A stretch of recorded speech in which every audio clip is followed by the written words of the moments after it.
काहे भाग नहीं आप कि जोड़ी बनल रहो दुल्हा दुल्हन के असमथि समथीन के तोहरा गावे आई पुता बोलैबू की ना हंस के एक लोटा पानी पियैबू की ना जाए लागा पुता तकबू के बारी से प्यार नहीं हरे तक रही ससुरारी।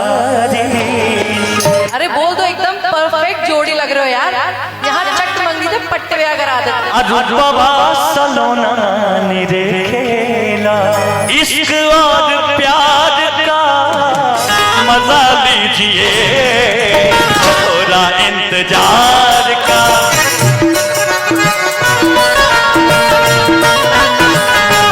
अमर न दुनिया तोहर दिल भर का बता तोहर रेड कलर के घघरा कोरी पागल बना।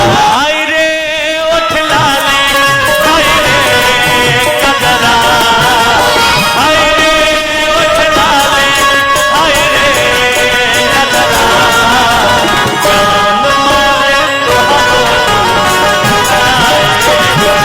कहियो तू करबई पुकार झगड़ा रे गोरी कि तोहरा गावे आई पुता बोलैबू की ना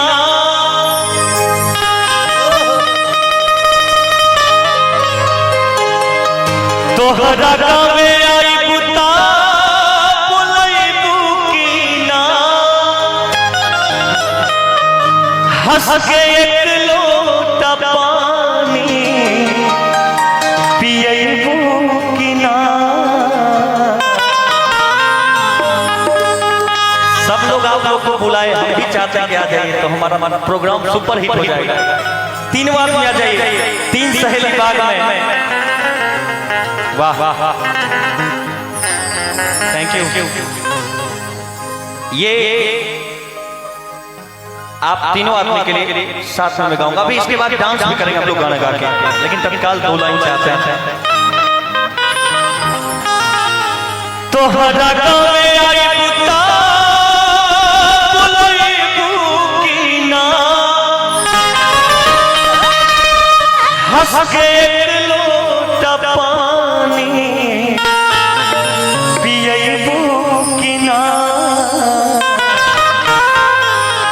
जाए लागा पुता तकबू के बारी से प्यार नहीं हरे तक रही ससुरारी। ये गाना बहुत प्यार मिलल, बहुत आशीर्वाद मिलल, लेकिन हम चाहते हैं कि आप थोड़ा डांस वाला मूड होके के चाहिए। फिर ओकरा बाद सैड सॉन्ग गाई, होली गीत गाई। आई देखिए को भाव शिल्पी राज जी गई रही अपना साथी गाना सुपर डुपर हिट भइल कि गजरा के धार का देखेला। मान ली रउआ कहता नहीं अरुबा सलोना निरे खेला काहे भाग नहीं आप देखे तो कि जोड़ी बनल रहो दुल्हा दुल्हन के असमथि समथीन के ना जोड़ी बनल रहो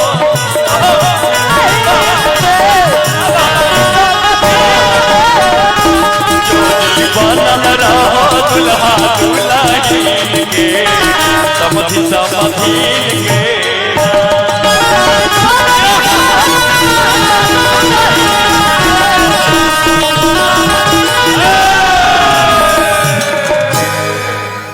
गाना ये मैं बहुत सारा हो, लेकिन आई कि गजरा के धागा देखेला अरुबा सलोना निरे खेला। अब दीदी आई ना, पहले आए हम ना तो पहले ही बोल दिए कि दुल्हा दुल्हन की तरह दोनों आदमी लग रहे हैं, तो हम बोलते कुछ इनके लिए आप बोल रही हैं? क्या बोल रहे हैं? अरे बोल दो, एकदम परफेक्ट जोड़ी लग रहे हो यार। यहाँ चट मंगी थे पट्टे ब्याह करा दे। ठीक है, इश्क और प्यार का, इश्क और प्यार का मजा लीजिए, थोड़ा इंतजार का मजा लीजिए, थोड़ा इंतजार का मजा लीजिए। ओ दिल बेकरार का,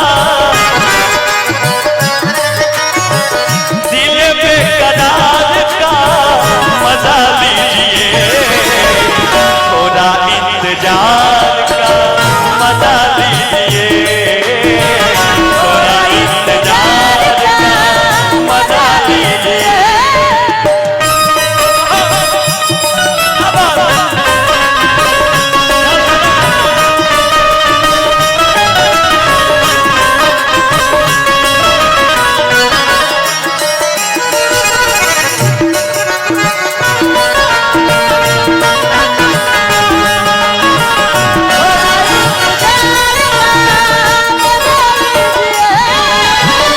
बेख्याल हो गए होश में न लाइए, आइए करीब आके आंखों से पिलाइए।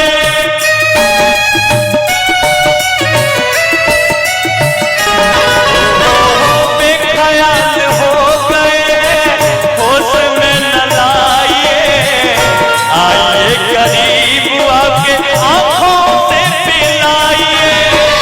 हुस्न के निषाद का, हुस्न के निषाद का मजा लीजिए। भाभी जी भी आई है देखने के लिए, भाभी जी भी आई हैं। हम चाहते हैं कि सारे लोग, हम लोग अच्छे अच्छे गीत गा रहे हैं तो सब लोग अपने अपने जगह से डांस करें। थोड़ा इंतजार का